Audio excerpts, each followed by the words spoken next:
જો તમને ગરીબોની દયા આવતી હોય અને ગરીબ મજૂરોને મદદ કરવા માંગતા હોય તો આ વિડીયો તમે તમારી ચેનલ, પ્લેટફોર્મ કે સોશિયલ મીડિયા પર મૂકી શકો છો, કારણ કે આ વિડીયો જોઈને ગરીબ બાંધકામ મજૂરો તમને રસ્તા પર આડોટતા નહીં જોવા મળે, તેમના બાળકો શાળાના બદલે મજૂરી પર જતા નહીં જોવા મળે તેવી માહિતી અમારે આપવી છે।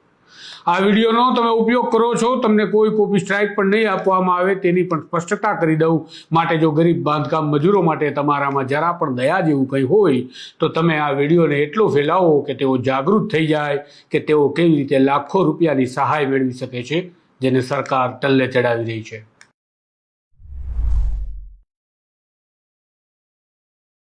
નમસ્કાર, હું છું આપની સાથે તુષાર બસિયા। આપ જોઈ રહ્યા છો સ્વમાન। આ વિડીયોમાં હું તમને પુરાવા સાથે સમજાવીશ કે કેવી રીતે ગરીબ શ્રમિકોને લાખો હજારો રૂપિયા મળી શકે છે, એ પણ ખૂબ જ સરળતાથી। માટે ધ્યાનથી સાંભળજો અને સમજજો કે કેવી રીતે શું કરવાથી રૂપિયા મળશે। તો સૌપ્રથમ સમજો કે આ રૂપિયાની સહાય કોને મળશે। તો આ સહાય મળશે બાંધકામ શ્રમિકોને, પણ ગભરાતા નહીં। બાંધકામ શ્રમિકમાં માત્ર કડિયા કામદાર જ નથી, હું બોલું એ ધ્યાનથી સાંભળતા જાજો, ક્યાંક ને ક્યાંક તમારો પણ કદાચ નંબર લાગતો જશે। આ લાભ ચણતર કામ, કડિયા કામ, સુથારી કામ, લુહારી કામ, વેલ્ડર, વાયરમેન, ઇલેક્ટ્રિશિયન, પ્લમ્બર, ચણતરના પાયા ખોદનાર, ચણતર કામમાં ઈંટ, માટી કે સામાન ઉઠાવનાર, ધાબા ભરવાનું કામ કરતા વ્યક્તિ, સિમેન્ટ, રેતી, કોન્ક્રીટ મિક્સર કે પછી સાઇટ પરનું મજૂરી કામ કરતા વ્યક્તિ, ટાઇલ્સ ઘસાઈનું કામ કરતા, માર્બલ ટાઇલ્સ ફિટિંગનું કામ કરતા, ચૂનો લગાવવાનું કામ કરતા, બાંધકામની સાઇટ પર ફક્ત શારીરિક શ્રમથી મજૂરી કામ કરતા, સ્ટોન ક્રશિંગ અને કટિંગ કરતા, ટાઇલ્સ અને સ્લેબના કટિંગ કે પોલિશિંગ કરતા, વુડ વર્ક જેમાં કલર કામ અને વાર્નિશનું કામ, ગટર અને પ્લમ્બિંગનું કામ, ઇલેક્ટ્રિશિયનનું કામ, ફાયર ફાઇટિંગ સિસ્ટમનું કામ, હીટિંગ અને કુલિંગ સિસ્ટમનું કામ, લિફ્ટ અને એસ્કેલેટર્સ ઇન્સ્ટોલેશનનું કામ, સિક્યોરિટી સિસ્ટમ અને દરવાજાના ઇન્સ્ટોલેશનનું કામ, બ્રિલ, ગારી, દરવાજાનું કામ, ઇન્સ્ટોલેશનનું કામ, ઇન્ટેરિયરનું વર્ક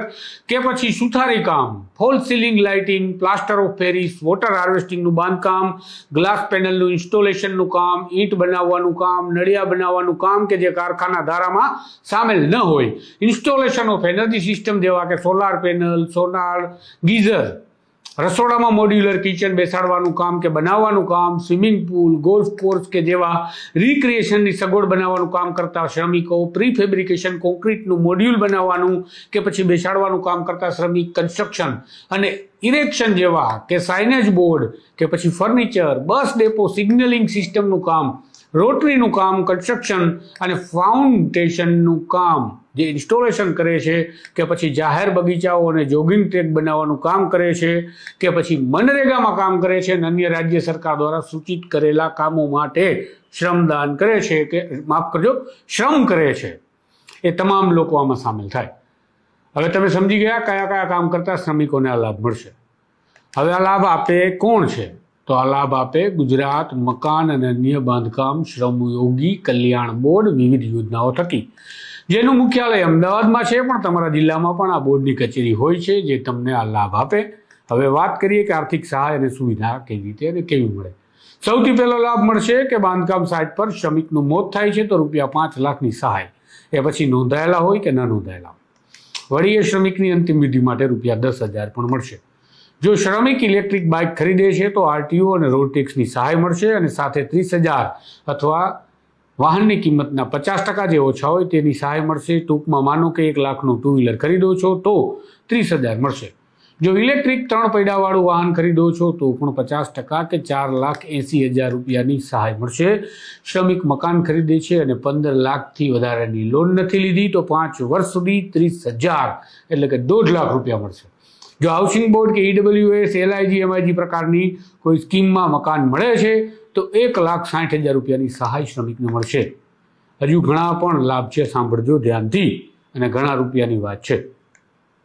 હવે આગળ વાત કરીએ તો બાંધકામ શ્રમિકની પત્નીને પહેલી પ્રસૂતિ માટે ₹6,000 મળશે અને જો નોંધાયેલા મહિલા બાંધકામ શ્રમિક છે તો તેને પહેલી પ્રસૂતિ, 2 પ્રસૂતિ માટે ₹17,500 અને પ્રસૂતિ બાદ ₹20,000, આમ કુલ ₹37,500 શ્રમિક મહિલાને મળે।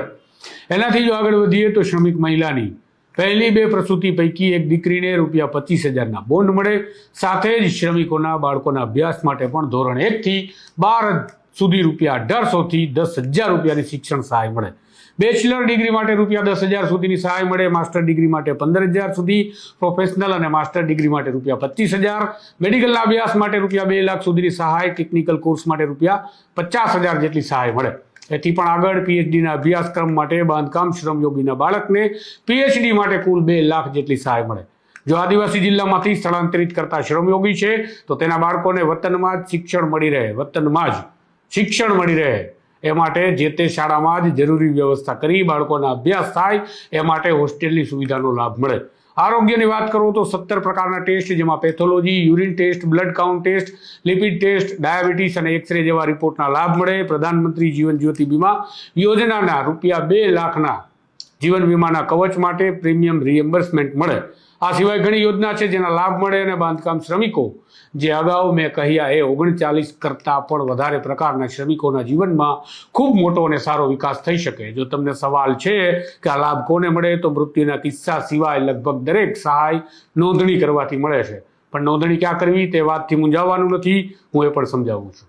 સૌથી પહેલાં સમજી લો કે રાજ્યમાં ગુજરાત મકાન અને અન્ય બાંધકામ શ્રમયોગી કલ્યાણ બોર્ડ છે, જેનું કામ છે લાભાર્થીને અકસ્માતના બનાવમાં તાત્કાલિક સમયે મદદ કરવી, 60 વર્ષ પૂરા કરેલા લાભાર્થીને પેન્શનની ચૂકવણી કરવી, શરતો અનુસાર મકાન બનાવવા માટે લોન અને એડવાન્સ ચૂકવણા કરવા, લાભાર્થી માટે ગ્રુપ ઇન્સ્યોરન્સના પ્રીમિયમની ચૂકવણી કરવી, લાભાર્થીના બાળકોના શિક્ષણ માટે પણ આર્થિક મદદ કરવી, લાભાર્થી અથવા તેના પર આધાર રાખનારા કોઈ મોટી માંદગીમાં સપડાય છે તો તેના સારવાર માટે તબીબી ખર્ચ માટે મદદ કરવી, સ્ત્રી લાભાર્થીને પ્રસૂતિના લાભોના ચૂકવણા કરવા. તો હવે તમે સમજી ગયા કે આ બોર્ડનું કામ શું છે. હવે સમજો કે આ બધા જે મેં કહ્યા તે લાભ લેવા માટે તમારે રજીસ્ટ્રેશન કેમ કરવાનું. તો સૌથી પહેલા રજીસ્ટ્રેશન માટે તમારી ઉંમર 18 થી 60 વર્ષ હોવી જોઈએ અને બાંધકામ ક્ષેત્રમાં 90 દિવસથી વધારે સમય કામ કરેલું હોવું જોઈએ. જેને સિદ્ધ કરવા માટે તમારે કંઈ કરવાનું નથી, જાતે જ એક લેખિત પ્રમાણપત્ર આપવાનું છે કે મેં 90 દિવસ સુધી આ ક્ષેત્રમાં કામ કર્યું છે અને તમારી પાસે આધાર કાર્ડ હોવું જરૂરી છે. એટલે વાર્તા પૂરી.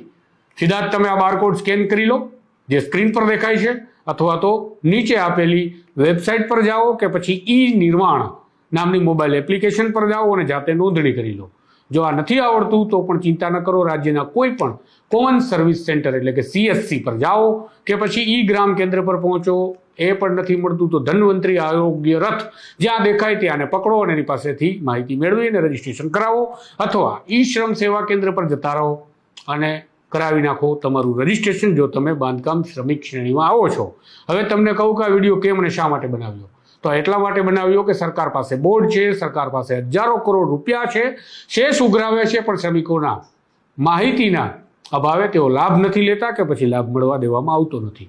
વળી CAGના રિપોર્ટમાં પણ પેલા નીકળીને સામે આવ્યો છે કે આ રૂપિયા જે શેષ માટે મળે છે તે શેષ પેટેના મળતા 2500 કરોડ રૂપિયા જેટલી માતબાર રકમ સરકારે હજુ સુધી બોર્ડને આપી નથી. અને જે રકમ બોર્ડને મળી છે તેનાથી કેટલો લાભ થયો તેની સમીક્ષા અમે કરવાના છીએ, માટે અત્યારે તેની વાત કરતો નથી. પણ સરકારની આ સ્થિતિ છે તો અમારા કલ્યાણ કેવી રીતે શ્રમિકોનું થશે એ સવાલ છે. માટે મારે આ વિડીયો બનાવી શ્રમિકોના કલ્યાણની વાત કરવી છે.